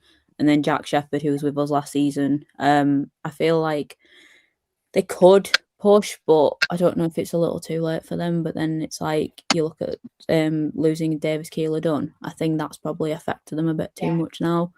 I think that's really tough for me. Yeah, I think it could. You don't know though, like how it's going to work, but I do think that's going to be a big factor of them not getting it.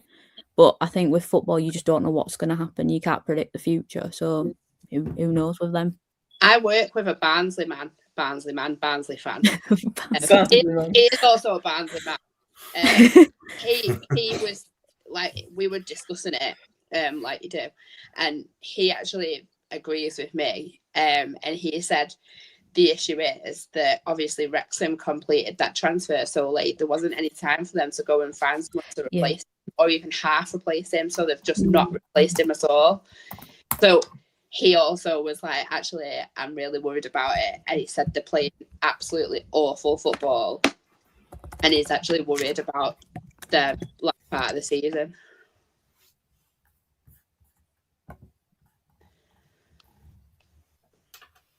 Yeah. Anyone else got any results on here that we do want to give a mention to before we do move on to the next slide? I'll just quickly talk about Lincoln, because, you know, we said Bolton are flying, but Lincoln are currently, is it 13 unbeaten now?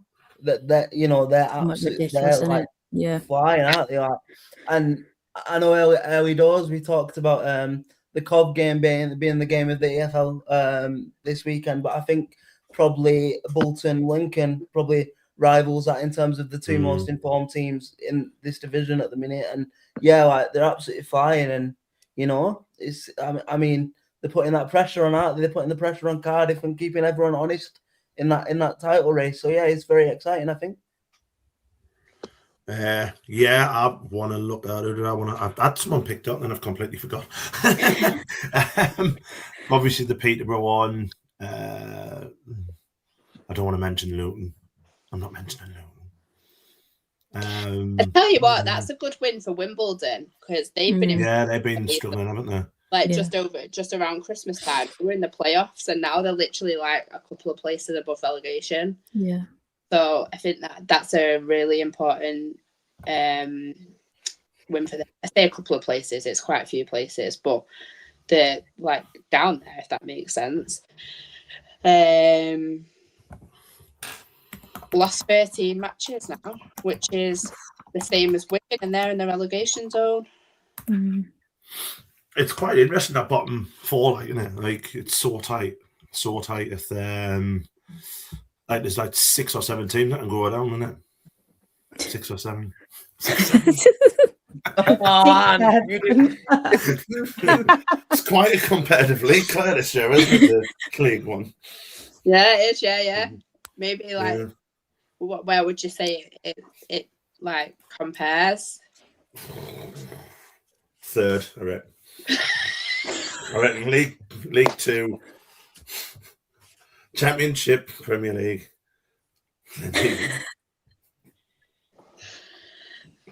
Yeah.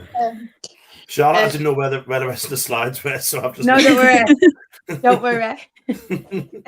A couple more results, but we will quickly touch on. So Mansfield Town 1, Peterborough United 2. Another win for Peterborough. Like we said, doing very, very well at the minute. And can we just mention Kean Hayes did get an assist? Go on, lad. Just wanted to mention Kean Hayes. And it has been playing too. It has been playing, so that's really, really good to see, because I know I came on here week in, week out, like at the earlier parts of the season, I was like, why have they signed him? They're not playing him. But we're actually playing him now. And look, we're actually winning games. Maybe that's all they need to do. Kean, I told them this. Yeah. Obviously, Ryan Lowe got sacked as well, didn't he, from Wigan? Yeah. So. He did. And very good result for Reading. Like we mentioned before, Reading are on the up because they were struggling not that long ago either, wasn't they? They're putting together a few good performances and results. So, I do apologise. No, we also played again on Tuesday night and won 4-0 in the whatever cup it's called nowadays. The Milk Cup. Yeah. 2 games off from Wembley. We've got Doncaster away. Semis. Oh, lovely. Will you be going, Claire? No.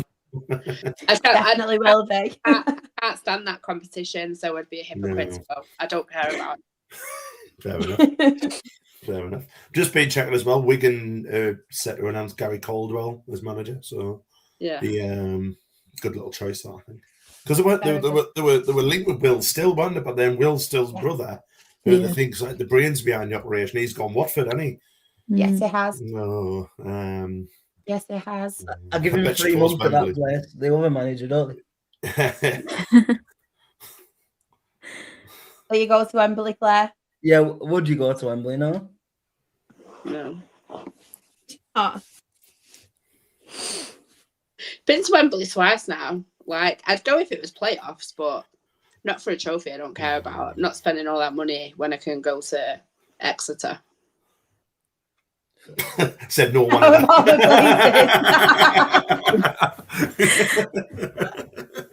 Yeah, I said me. It's another football round to tick off that I've not yet been to. I'd rather do that than go and watch a game in a competition I've not been to season. It just made me laugh. Out of all the places you went to, Exeter. Right. This context as well from Andy. We went to Cardiff And do you know that guy who like drives in his van with his mate and he goes up to a car and he'll do like, No. oh my God, I need to say it. So Andy was doing this to people, and there was this guy at the services he did it to, and he went, "Wave back at me, I'm on a day out." I need to send you the video. I need to send you the video. It's so funny. I'll put it in our group chat later. It can't be as funny as what you've just said there. What I mean by that is that I really want to go to Exeter away. Do I want to go to Exeter away, or do I want to go to Wembley? Never been to Exeter away. It's a ground I've not been to. So I either do that in the league that I care about, or go to Wembley in a competition I don't care about. Mm-hmm. Yeah, probably. I just don't want to go back to Wembley for the next 4 or 5 years. I've had enough of the place now. Yeah, I'd rather support the team in the league. Because you did mention the cup though, Claire, I do have to read out this from Sean. Oh, Claire. Claire, bloody hell. Bloody hell, Claire. So Sean has put Wimbledon away. Wimbledon away, Pizza Cup qualifier. Jack Vale put us 1-0 up. Is it no quarterfinal? Sorry. Quarterfinal. Yeah, I'm not in this trophy anymore. I don't know. I'm not in it. We have National League Cup.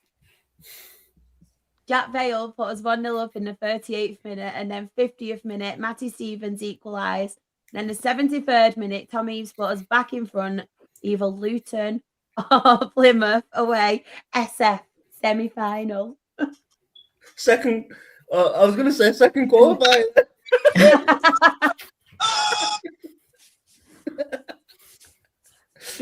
Oh, man. It's one of them. It's been a long day. It's been a long week. Been a long week. Right, so the table, League One table. Top of the table, we have Cardiff City on 63 points. Lincoln City at second on 61 points. Bolton Wanderers, I'm waiting for the chat now, a third on 55 points. Stockport County, a fourth on 53 points. Huddersfield Town, a fifth on 49 points. Bradford City, a sixth on 49 points. And in the relegation zone, 21st, Burton Albion on 32 points. Wigan Athletic, a 22nd on 31 points.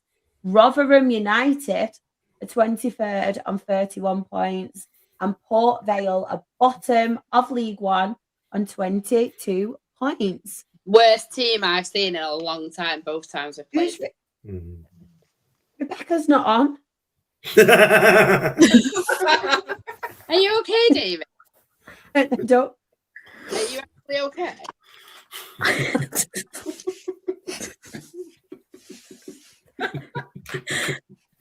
Shows how good we all are. No. Who are that? Oh, what's happened there? I don't know. Where's my graphic? What's happened to my graphic? I know. Hello. Right. So, Aaron, do you want to get out the way now? Yeah, but I don't think I'm gonna say probably what you expect me to say in terms of it's hard, not hard to be bothered, but we've gone on a bit of a slide, a bit of a slump, conceding 9 goals in 3 games obviously isn't brilliant. But when you're 14 points clear of the bottom 2 with 2 games in hand and 3 games in hand respectively, it's hard really to give a shit. Do you know what I mean? We're gonna be safe, and I think the more interestingly, I think our business on deadline day probably reflects where the club's at in terms of, they're already looking to the new season. I mean, we signed Kavanagh from Bradford on deadline day on a 2-year deal. Obviously, I think that's more sort of because there's been a lot of talk about us changing our recruitment strategy, and I think it's been something that's needed to happen for quite a while. And Mickey Mellon's alluded to that as kind of being the type of deal that we're going to go for in the summer, as in terms of almost project players that are on the right side of the age scale that, you know, you can kind of nurture to be your own. Obviously, it would have been a good start for him on Saturday because we had a penalty at 2-0 down, but he missed it. Unfortunately, you never want your new striker to step up and take a penalty. But yeah, I mean, the keeper saved it. It was Connor Ripley, who I will always adore from his time at Latics, his loan spell. But I probably could have hit the ball harder from a penalty spot than he did on Saturday, to be fair. So it wasn't exactly a hard save. But yeah, it's just one of them. Like, there's no panic stations from me at all because, you know, like I said, losing 3 games on the bounce isn't great, of course, for any club. But when you know you're already going to be safe, like, it almost feels like we could lose every game from now to the end of the season and still be safe. Do you know what I mean? That's how bad the bottom 2 are. So, like, it's always get sucked into it. No, of course not. Of course not. But like, that's what I mean. If you look at the teams below, and especially the bottom 2, you're probably looking at like maybe 6 points would mathematically do it, I think. And you know, so yeah, it's I think in terms of probably the club level expectation and the board level expectation, it's exactly where we probably want to be in terms of the consolidation and push on next year and try and just build on it now. And look, the first maybe 4-5 months of the season, you know, we had some really good moments. We went like on that run where we were like 6 unbeaten, and you know, it's been a good season overall. And I think you'll be hard pressed to find.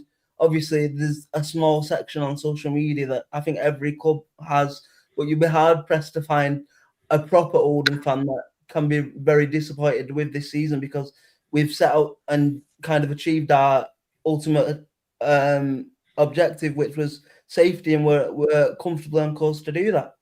So yeah. Obviously, I would like. The only downside to it, I think, is we've gone from, in the space of 2 months, we've gone from having, you know, one of the best defenses in the country, along with Arsenal, to shipping 9 goals in 3 games and looking a bit suspect at the back. Obviously, that's not great, but I think every team goes on a slide, and we're just experiencing that at the minute. But I have full faith in Mellon because he's been here and done it, you know, multiple times. He'll stop that rot, and we just focus on next season, really. I love how you mentioned Arsenal and you didn't mention Rochdale of a defence. I was like, come on, Aaron. Who else has got a good defence? I just, you know what? Normally you give me a lot. I can't bring myself to no. I did give you credit before we came on air. Actually, you did. Yeah, like, but yeah, we have to keep the pretend rivalry going on the podcast. That's what it is. I mean, not pretend. She don't like you, mate. It knows I'm joking. You know I do like you, really, Aaron. Just don't like your football team of choice, but you don't like mine. That's it. I mean, in terms of other results, I think, you know, Rebecca will be very happy. I think, obviously, with a big win over a Salford City side that have been good this season, very good this season, you know. I did want to touch on Bristol Rovers a bit, and obviously because I haven't been on for a couple of weeks, I just need to mention, I think we might have, I speak about external factors, and I put it in the chat at the time of recording. I think we might have concluded one of the best bits of transfer business I've ever seen Oldham Athletic do, in the sense of we brought Joe Quigley on a free in the summer, and he played 15 games for us. He was all arms and legs. He's 6'7". He was scared to head a football. He never jumped, and we somehow got £250,000 for him. So, you know what I mean? We'll take that.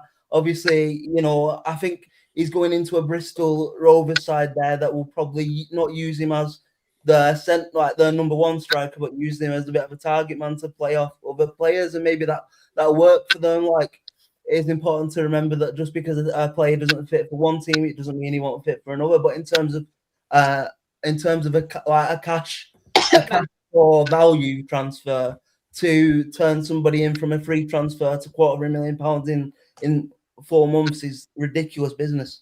So yeah, I think that's everything from me. Well, Drita, I'll come to you next. Any on here you want to touch on? I'd probably say the Walsall Barnet one. Walsall are surprising me again. It's like, are they going to do what they did last season? Who knows? But Barnet are very, very strong, very good side they are. And yeah, I keep an eye out on Walsall because they've got one of our former players, Alex Patterson, which is quite funny because when we got promoted, he got a tattoo on his leg that says 90+6, and that was the goal that stopped Walsall from getting auto. So I love it. there we go. I saw something about that match that Walsall only had about 20% possession, and for a home It match. was really low, yeah. But have you heard what's happened to Dean? Oh, what's his name? Dean Brennan. Yeah. Dean Brennan. Yeah, Yeah. he's got an 8-match ban for 9.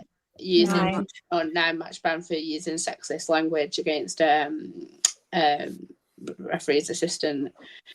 It wasn't just that either, was it? It was the fact that he kept, according to the FA report, he kept making actual remarks about the fact she was a woman in man's game. Not bloody let me say that yet, Aaron. Sorry. But yeah, it's disgusting, really, isn't it? But yeah, it's what it is. It's what it is. It's not really good enough, though, is it? It's no. I mean, I didn't mean it like that. Of course not. I mean, it's disgusting. But I think Brennan, for anyone that's been in with Barnet in the National League, you'll know he's a very, very outspoken manager, and he doesn't. It doesn't surprise me at all because he's done stuff like this before in terms of the way he spoke about officials in pre-match and post-match interviews. So it could just be his character. I don't know, but it's not good enough. You know what does frustrate me though? He's got a 9-match ban, which is absolutely right. But Mark White in jest made a jokey remark about a female parking, and they were having a laugh about it, and he got a 6-match ban. And I think Brennan has done so much more extreme. Yeah. So much more. And I'm not saying what people take it differently, but Mark White from Dorking, he said it in jest and in a jokey way. With it kind of together, and I got a 6-match ban, and he's only got 3 matches more than him for doing something a lot more serious. So in that regards, it has annoyed me a bit from that because I don't think 9 matches and 6 matches is not really much of a difference when Brennan has done so much more serious. Yeah, and absolutely. like a jokey way. And like I said, people can take the Mark White thing. People take it all seriously. People have different experiences. But for me, I take that as a joke. And knowing Mark White, I would take that as a joke kind of thing. But yeah, I just think that's not right in that regard. I think it should have been a lot more serious for what he's done, Dean Brennan, to be honest. Yeah. I do like the fact, obviously, it's been fined £2,000, but I like the fact that he's had a non-negotiable education. What I mean, there's no woman on this planet that doesn't have a little bit of banter about, women v men. There's not one person I know that doesn't do that. But there's having a little bit of banter, and there's being a prick. And if you're a prick, then you deserve to get something happen about it. Yeah, definitely. It's one of them as well, though. At the end of the day, what he could have done by doing that, obviously, we know what he's like. We've seen it last year in National League, very outspoken. Barnet are doing pretty well at the minute. Him not being on the sidelines there could affect the season. I'm not going to say they're going to go down or anything, but you look now, you're doing relatively well. Look at them there, 11th, 46 points to 3 points off playoffs. You think him not being there, that could obviously mess up any chance. That's the big loss on the sideline. So he's obviously not been thinking. He's been goddamn ignorant. And at least the education side will hopefully educate him not to do it again, because like you say though, he's got form for doing stupid things. I remember last year he went on a massive big rant. A rant about his own fans and the fact his own fans don't turn up to games, and he just seems a bit of a strange character to me. But yeah, hopefully he learns a lesson, a tough one. Definitely. I'm just going to quickly go to the chat. Barrow, I don't know if anybody did see this, are following Watford's footsteps. Obviously, if they have sacked the manager out after 5 games, and then obviously brought Shocking. in. I know, honestly, I was disgusting. convinced when I saw that it'd gone after 5 matches. I was like, oh, surely they're bringing back Pete Wild. Because he did so well for Barrow. Yeah. But no. Just stupid, isn't it? Absolutely stupid. Going back to the chat as well, sorry, I do have quite a lot. Colchester, yes, Aleda's put, we beat Shrewsbury 2-0, so he's happy about that. Graham has put, Cambridge just lost purely to make sure we stay under the radar. Ha ha, fucking ha. That's what I was going to say, to be honest. I would say Yeah. Cambridge had been under the radar a little bit, but yeah, didn't quite work out for them on Saturday. Yeah, I anybody, bet I bust a lot of coupons like on Saturday. Yeah. Oh, yeah, right. anybody but franchise, please, to get in that top 3. Bromley are smashing it. Yeah. Bromley are smashing it, but yeah. Bloody hell, Harrogate actually won. He did win. He did win, and Sam Waller wasn't in net either because I checked. That's the first thing I did. As soon as I checked, I thought Sam Waller has got to be in net for this one if he's actually won a game, but he wasn't. He wasn't, but Harrogate did win. A very good win, obviously, against Cambridge. I think we've put the jinx on Cambridge now, haven't we? Cheltenham aren't having the best of seasons. They're having a bit of a stinker, to be honest. A bit of a stinker. Obviously, MK Dons beating them 3-2. A 0-0 in League 2. Where's Luke? I did tell him that there's a lot of 0-0s this week. It's always nice to see Tranmere go into absolute annual free fall as well, by the way. Yeah. So yeah, as long as they, a bit like Dreesy said before, with finishing above Huddersfield, as long as we manage to keep above Tranmere, I'll be happy, to be honest. Yes, Chesterfield get in. Obviously another team doing well. Notts On County. that, can I apologise now to our Chloe, because I messaged Chloe saying get in Rovers when they were 2-1 up and they lost 3-2. Oh, you put the jinx. Completely my fault. Put the jinx on there. Yes, as I usually do, Charlotte, as you know me on this. Yes. Yes. Literally, we're 2-1 up. I was like, come on, message Chloe. Come on, Rovers. Martin would have been it is Martin and Tad's name, wasn't it? What she said a couple of weeks ago was Martin. Martin be watching the game, proper happy, and then Christ, you had 10 minutes later, it was 3-2. Sorry. Notts County as well, obviously beating Barrow 2-1. I think are they up to 3rd now, Notts County? Yeah. I know that they're having a very, very good season, Notts County. So it's a very competitive league, Sean, isn't it? It is very, very good. I'll just move on to the midweek games. We won't spend too much on these. So Cambridge United, we did get a win, 3-0 against Crawley Town. Shrewsbury Town, sorry Aled, they beat Barrow 2-1. Grimsby Town got a 1-0 win against Accrington Stanley. And Uncle Nick Swindon Town beat Newport County 2-0. And Claire, that rant I tagged you in again for me and Holloway. He's just the man of rants. Has he lost the plot? Like, is he genuinely? Is he ill? Like, I would like to question how he has not received a ban for speaking in that way. Like, surely that's got to come, and if it does, that could really, really, be to the detriment of his team that he get playing. I think. Wait a minute, will you? Bloody hell, Aaron! That's... Sorry. I've got a little bit of a delay on my audio, I think. No,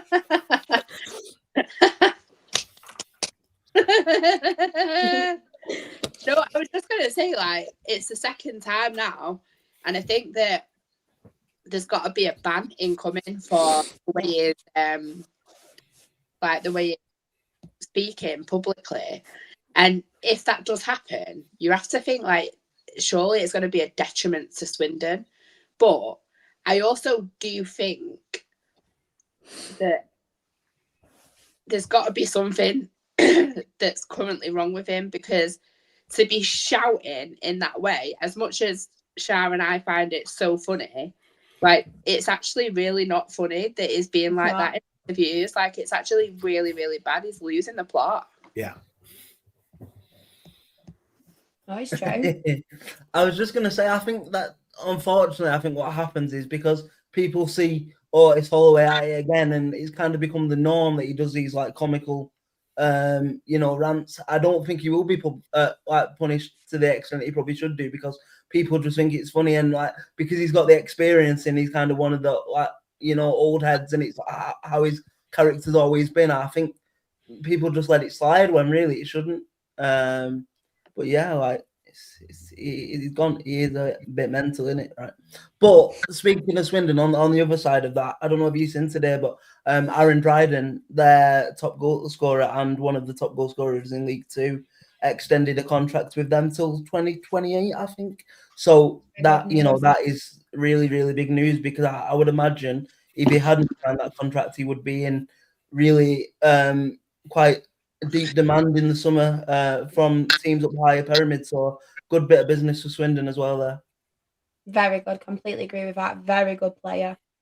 Very good player. Yes. And the other good thing about it all, like at the minute, Uncle Nick's told me that Jimmy Ball's doing an amazing job for him, and what a lovely human being he is. I really love him to pieces, and I'm glad that they're doing well for Uncle Nick and for Jimmy Ball. I love him. Sharp him as well. I do really like him, to be fair. He's not like Jid, though. You know my love for Jid. So, League Two table, top of the table, no changes at the top. Bromley are top on 62 points. Swindon Town is second on 58 points. Notts County are third on 57 points. Cambridge United are fourth on 56 points. Milton Keynes Dons fifth on 54 points. Salford City, they are sixth on 52 points. And Walsall are seventh on 49 points. At the bottom of the table, in the relegation zone, 23rd, we have Newport County on 21 points. And Harrogate Town are bottom of League Two on 21 points. Both of them teams 3 points off the relegation zone, but with a lot worse goal difference as well. Arrow just above them in 22nd. Yes, we did speak of this. Was it last week? Yeah. Uncle Nick spent quite a while, didn't he, speaking about it? But that is the end. That is the end of the football chat. Thank you so much to you all for joining me this evening. It's been an absolute pleasure. Don't know if it has been for you lot, putting up with me. But for me, it has been with you. But Anne, where can everybody find you on the socials? No, I'm just glad the music's worked this week for once. Yeah, great to have you back, by the way, mate. It's been fantastic. Been a really, really fantastic podcast. You can find me on Twitter and on Blue Sky at ant_Waterson. Make the most of us on Twitter, because I will not be on there for much longer. I see this every week, but I just can't be. As well, I did say it last week, but I've not seen you properly on a stream. But thank you so much for hosting while I was absent as well. I do appreciate it. You are more than welcome. I thoroughly enjoyed it. But I enjoy it more having you back in. Thank you. Claire, where can everybody find you? Apart from Exeter, not Wembley. I'm pissed wet from Edgeley Park. Oh, you said I'm pissed. On the pitch. On the pitch. Claire_Jeffs on Twitter is where you can find me. Drita, where can everybody find you? And your Her Game 2 stuff too. Yeah, thank you for having me on again. You can find me. My personal Twitter is Driti_HGT. You can find my Her Game 2 stuff at HGT_BCFC, and that's on Twitter and Instagram. And I've got like a media content event page, which is Media by Driti on Instagram. Love that. Do go and follow all of them. If not, I will come for you. I will. Aaron, thank you so much for joining us today. We do really appreciate it. Where can everybody find you on the socials and all the fantastic stuff you do as well? So my main social account is Aaron Diskin1 on X, and you can find my disability liaison officer work at OEFC DLO on X as well. Like I said, it's been nice to be back in the swing of things after only one time this year. Unfortunately, I won't be here next week because I'll be in Amsterdam celebrating my birthday. But I will be back after that, I hope. And yeah, maybe because I'm not here next week. Maybe because I'm not. It's on the wacky bucket. I'm not going to incriminate myself on a podcast. Over there, you don't incriminate yourself. But, yeah, so hopefully, with me not being here next year, I might next week. I might do the reverse jinx, and Oldham might win again and stop the rot. That's what I'm hoping for anyway. So yeah, fingers crossed. We'll talk about it for you if we do. I will. I'll send you my. I'll be the spokesperson. I'll send you my match report in from Amsterdam, and if it's all a bit gobbled, you give me a bit of leeway. I will. And Graham, I promise it was Bronco stop. I am not a drunk. I promise. I think if I started drinking, I wouldn't stop. Bronco Stop is such a good name for a medicine as well, isn't it? I'll buy it just because it's called Bronco Stop. Bronco Stop. It's such a great name. Honestly. Oh, Graham has put Amsterdam next week, prison the following week. Aaron's on tour. Aaron on tour, yeah. And if anybody does want to follow me, I am SharXRAFC. That is on TikTok, Twitter, Instagram, my channel as well. I am hoping, fingers crossed, tomorrow I can do a Let's Talk Rochdale episode. I've got Boreham Wood, Carlisle, and Forest Green to talk about. All wins, so I will make sure I talk about every single one of them. I won't bore you all on here with it. But yes, I'm hoping, fingers crossed, to do that tomorrow evening.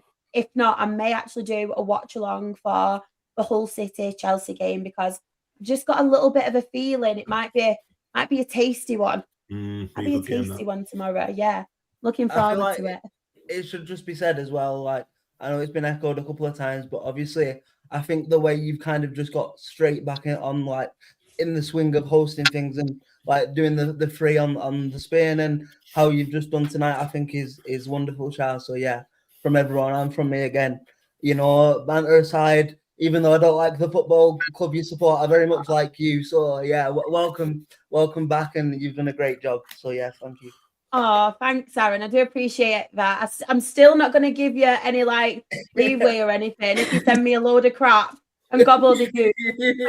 But I do appreciate it. Honestly, thank you so much. Thank you. But of course, the main socials. If you are not following the Absolute Football Podcast, where have you been? Where have you been? I mean, we have 4 live shows a week, which we'll get onto. But you can, if you are watching right now, like, subscribe if you're not already subscribing, turn on the notification bell as well, because, every single time we go live or put out new content, it will come up. But there's also a hype button, apparently. I have no idea what it does, but Sam mentioned it on Tuesday.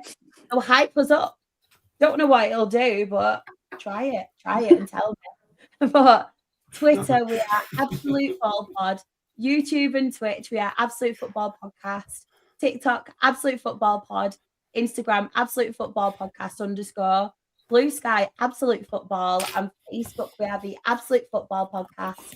On a Monday, in collaboration with NL Fulltime, we are absolutely non-league. So we talk about everything from National League North, National League South, and Macclesfield are still in the FA Cup. So I'm pretty sure we will be talking about them as well on Monday. So please join us for that.